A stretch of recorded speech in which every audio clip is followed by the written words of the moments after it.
Assalamu alaikum. Good morning, dear students. Today our topic is new topic. As the title indicates, the topic is the dog that bit the people. The dog that bit the people is our topic. Yes, the dog that bit the people. I always say that title works like a sign board. यानी कि मैं आपको बार बार यही कह रहा हूं कि जो टाइटल होता है वो किसकी तरफ होता है? साइन बोर्ड की तरफ. बार बार मैं आपको यही कह रहा हूं कि हमें साइन बोर्ड से ही मालूम होता है कि ये किसके बारे में है ना? समझ आ रहा है? तो यहां किसके बारे में हो? यहां कैट के बारे में है ना? किसके बारे में? क्योंकि सीधी सी बात है, टाइटल में लिखा हुआ है द डॉग, तो डॉग के बारे में होगा. ये अच्छा डॉग है ना? अच्छा होगा? नहीं. क्यों? That bit means second form of bite. That bite the people. ही लोग को काटता है. अब ये अच्छा है? मत है. हाँ, अब हम देखेंगे काटता भी क्यों है, उसका भी कोई रिजल्ट. ये तो एक बात आपको याद रखनी है. You have to remember that it is the character of the dog that he bites. Isn't it? One cannot change one's character. जो किसी का भी कोई कैरेक्टर होता है वो तो वो चेंज नहीं कर सकेगा, मगर फिर भी बहुत सारे डॉग्स पेट होते हैं, है ना? अब हम देखेंगे ये dog, the dog that bit the people. तो इसमें ये क्या कह रहा है? पहले हम ऑथर के बारे में देखेंगे. Before starting author I will say you nutshell summary, nutshell summary, क्योंकि आपको थोड़ा समझ में आएगा. यहां क्या होता है? यहां डॉग जो है, या डॉग एक होता है, वो क्या करता है? ये जो ऑथर है, पहले आपको याद रखना है, you have to remember that this is autobiographical. If not fully autobiographical but still there are some autobiographical elements in it.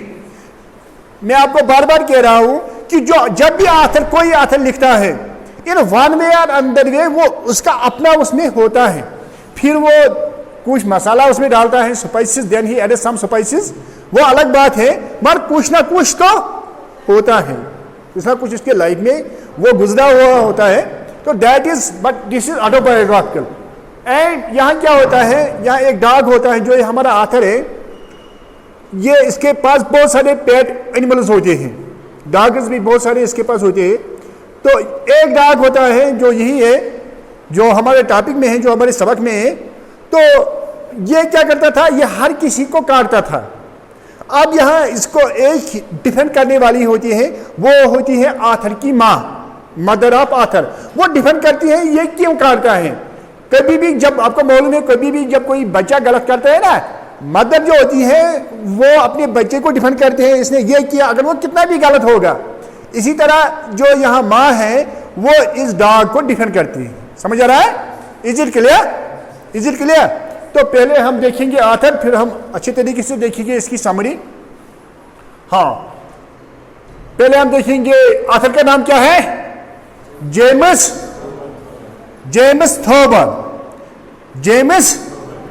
Thurber. मैं आपको बार बार कहता हूं कि ऑथर का नाम याद होना चाहिए.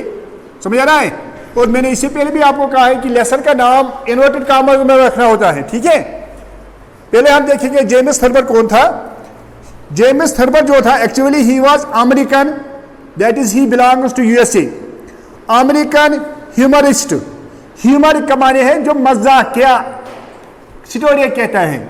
इसमें भी आपको बहुत मजा आएगा. Laughing stories. समझ आ रहा है? मगर मैं आपको फिर से यही कह रहा हूं, जब हम इस जेम्स थर्बर के बारे में पढ़ेंगे, तो ही वाज born in 1894.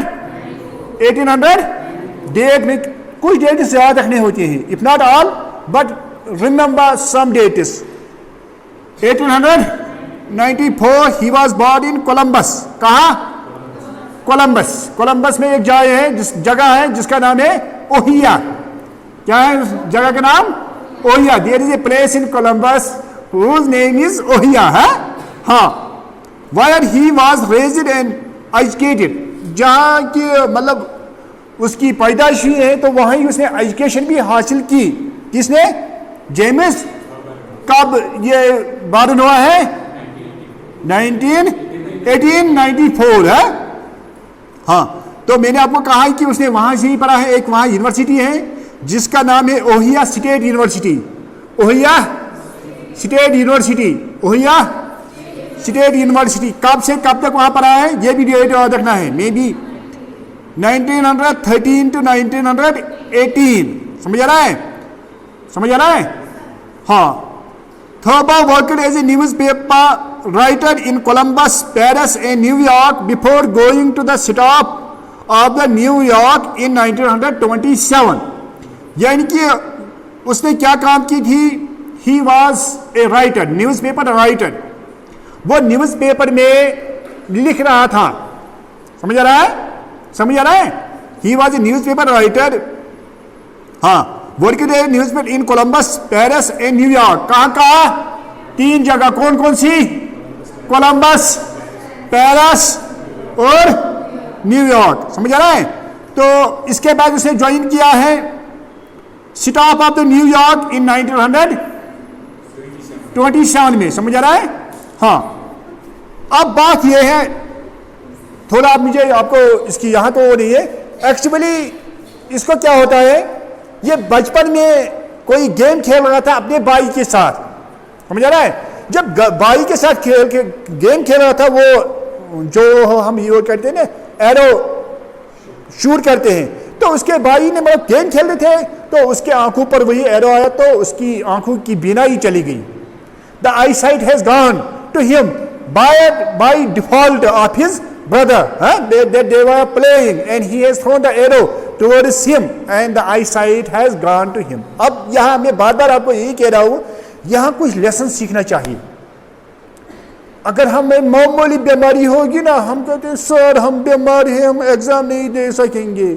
कहते हैं मामूली से अगर पेट में दर्द होगा, सर में दर्द होगा, घर वालों को भी परेशान करते हैं, तो हम मतलब कहते हैं कि साहब हम कुछ नहीं कर सकेंगे। उसकी बीनाई चली गई। मगर फिर उसे क्या किया, उसके 2 भाई और थे, एक था एथलीट, वही जो जिसने इसके पर एरो शूट किया, तो एक था ये कोई ड्रामेटिस्ट। तो ये अब उसने खुद क्या किया है, उसको अब लगा कि अब ये हैंडीकैप्ड हुआ है तो उसमें क्रिएटिवनेस एवियर हो गई है, तो उसने लिखना शुरू किया है। यही मैं कह रहा हूँ कि कोई अल्लाह ताला ने हर किसी को कोई ना कोई कैरेक्टर दिया हुआ होता है।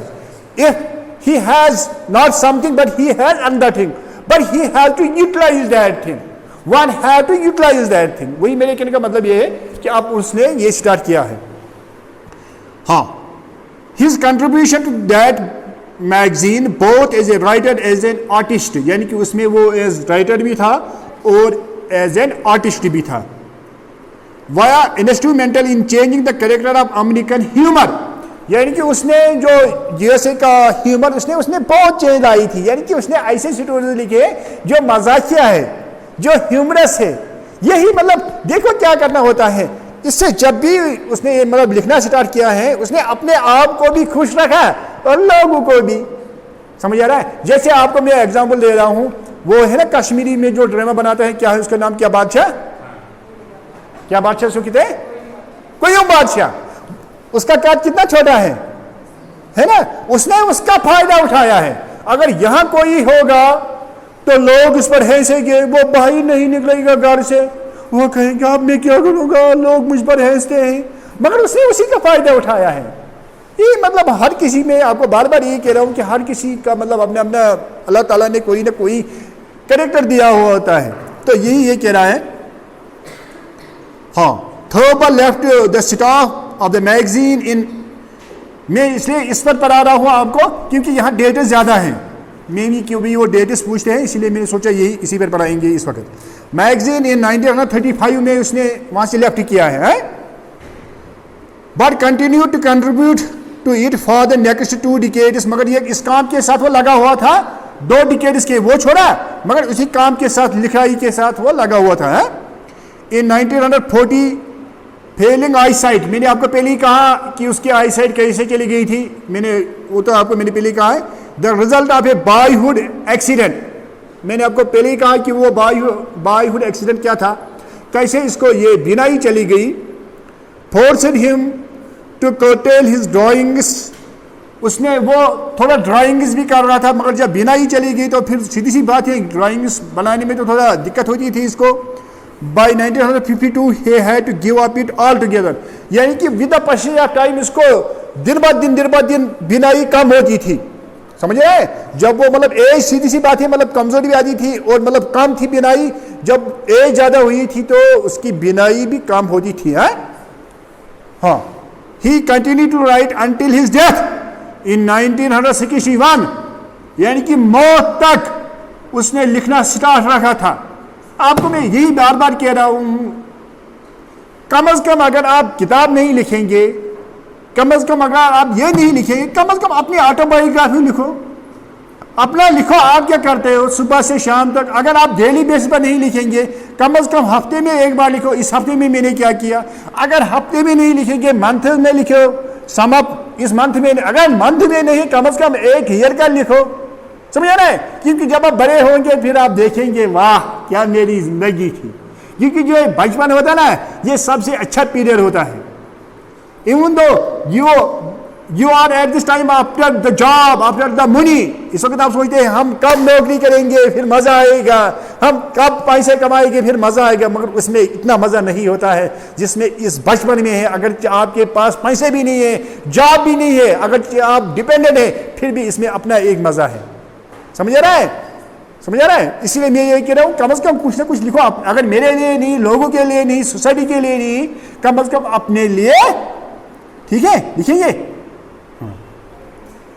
Thebus humorous speaks not only for an error but also for the confused human conscience in general. ये क्या कर रहा है, ये मतलब ह्यूमर जो ये लिखा है ना, ये मतलब किसी कंडीशन के बारे में नहीं, ये इंसान की मतलब इंसान के बारे में लिखता है। इंसान कैसे कंफ्यूज होता है, इंसान के बारे में लिखता है। His essays, stories, fables and plays as well as his drawings and cartoons have been collected in over 30 volumes. उसने 30 वॉल्यूम्स में लिखे हैं। ये बात नहीं है 30 वॉल्यूम तो बहुत होता है, 100 का एक, 200 का एक, 500 का, 30 volumes. And they continue to be repeated often in the text books and anthologies, यानी कि उसको वो मतलब रिपीट कर रहे हैं। दूसरा प्रिंट, तीसरा print, text books and anthology होती है, बड़े बड़े किताब, बड़े बड़े बुक्स। हाँ, Thebus work has also been frequently adopted for the stage, television, movies, musical presentations. उसकी जो ये बुक्स थे ना, उस पर उन्होंने मूवीज बनाए हैं, टेलीविजन पर, स्टेजेस पर, समझ रहा है।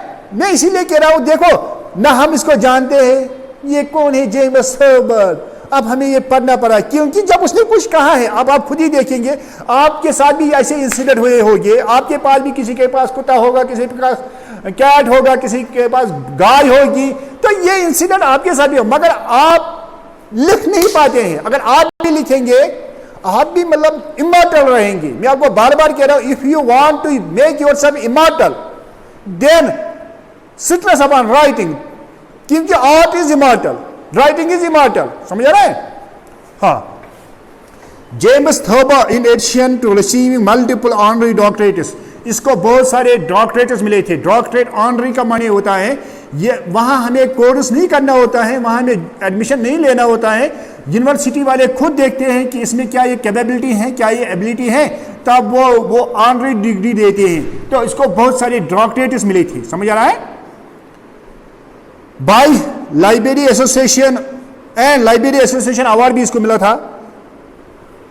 Has been honoured with special Tony award for a Thurber carnival in 1961 and Emmy best comedy इसको मिला था। इमी एक अवार्ड है for the Thurber based my world and welcome to it, ये उसने एक बुक लिखी है, उसी के लिए इसको मिला था ये। In 1994, on the centennial celebrations of his birthday पर, the United States Postal Service imprinted his self portrait on the postage stamps. जैसे आप यहाँ देखते हो वो स्टैम्प्स होते हैं ना यहाँ हमें पोस्टेज स्टैम्प्स, समझ आ रहे हैं, वो जो वो लेटर पर होते हैं ना स्टैम्प्स, उस पर गांधी जी बनाया हुआ होता है या और कोई बनाया हुआ होता है, कभी कभी क्या कहते हैं हमारा पार्लियामेंट बनाया हुआ होता है, तो वो जो वहाँ यूएसए के स्टैम्प्स थे उन्होंने उस पर उसका पोर्ट्रेट बनाया था। कमेंट समझ आ रहा है, समझ आ रहा है, यानी कि आपको खुद ही लगे कि इसकी कितनी इंपॉर्टेंस होगी। यहाँ हम गांधी जी के रखते हैं, नेहरू के रखते हैं, यानी कि great personality, one of the great personality, यानी कि हालांकि उसने पॉलिटिशियन में हिस्सा नहीं लिया। यहाँ ये बदकिस्मती है कि यहाँ हम क्या करते हैं, हम खाली पॉलिटिशियन लोगों को, मैं नहीं कहूँगा कि पॉलिटिशियन ठीक नहीं है, बहुत सारे अच्छे भी थे, मगर खाली इनको मतलब ज़्यादा अहमियत देते हैं। जो ये आर्टिस्ट था तो we have to give importance also these artists, वही ये कह रहा है। हाँ, Thoba House www.thoba.org organization listed on the National Register of the Historic Places, यानी कि सर ये 4th semester English. Yes sir. थोड़ी क्यों आते हैं लड़के क्यों नहीं आते भाई?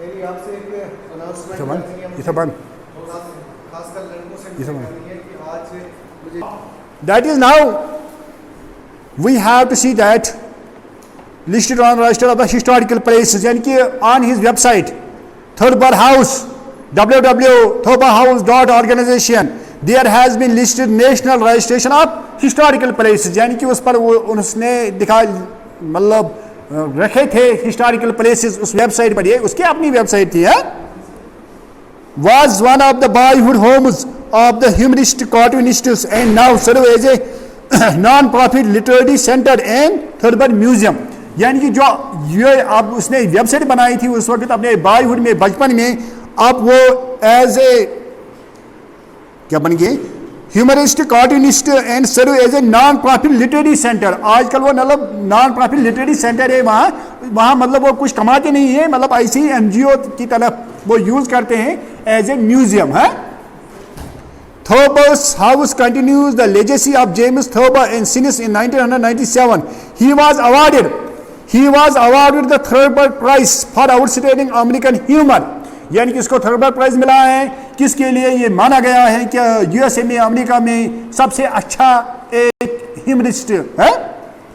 टू सच राइटर एज इनको मिला है इन फेजर जॉन सिटवार्ट, अब ये खुद देखेंगे आप, इनको ये प्राइज मिला है जो भी ये थे। हाँ, तो आप अगर आप यहाँ मैंने इसलिए डिटेल में कहा, यहाँ नर्शल में है, here you can see in nutshell that when he was born, when he was died, and also what was his contribution, that is I told you he was cartoonist, author, humorist, journalist and playwright, there is in short, and I told you that he has get his education in Columbus, Ohio. I have already told you that he has studied his education at Ohio State University from this to this, समझ आ रहा है? And but one thing, he has not completed the degree there, he has not get the degree, he has taken the admission but he has not completed the degree, समझ आ रहा है? Complete उसने degree नहीं की है। मैंने आपको कहा है कि इसको डिग्रियां मिली हैं बट ऑनर्स, ऐसे उसको वो कंप्लीट डिग्री नहीं हुई है। हाँ, he had not completed the degree as he left it without taking a degree. उसका भी मेन अगर हम देखेंगे, उसका भी मेन कारण वही था that he has not good eyesight and he was not able to write properly in the examination. He get his job आप डिफरेंट न्यूज़पेपर जॉब को मैंने पहले कहा है, तो सबसे अच्छा जो मैंने कहा है 1926 से न्यूयॉर्क सिटी में, समझ रहे हैं? तो I have already told you that he has written in magazines. हाँ, तो मैंने I have already told you that he has left this job also. तो these are the literary works, these are his literary works whatever he has written. I have already told you that he was a good writer and he continued writing until his death, क्योंकि यहाँ मैंने easy language में लिखा है, वहाँ थोड़ा difficult language में है। हाँ, he had written essays, short stories, fables, plays, also he has written drawings and cartoons. Most of his works were, ये थोड़ा याद रखने हैं, मैंने आपको पहले ही कहा है कि they were used for television, movies and musical presentations.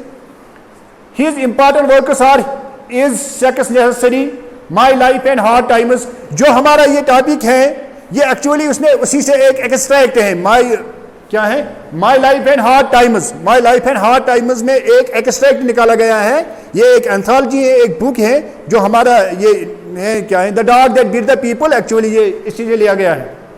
ये in the last flower fables of our time, my world and welcome to it, many moons, the white deer, the 13 clock, the Thurber album, the wonderful O and the years with rose. This is in short about him, and we will start summary in next lecture. Thanks, hope that you have understood.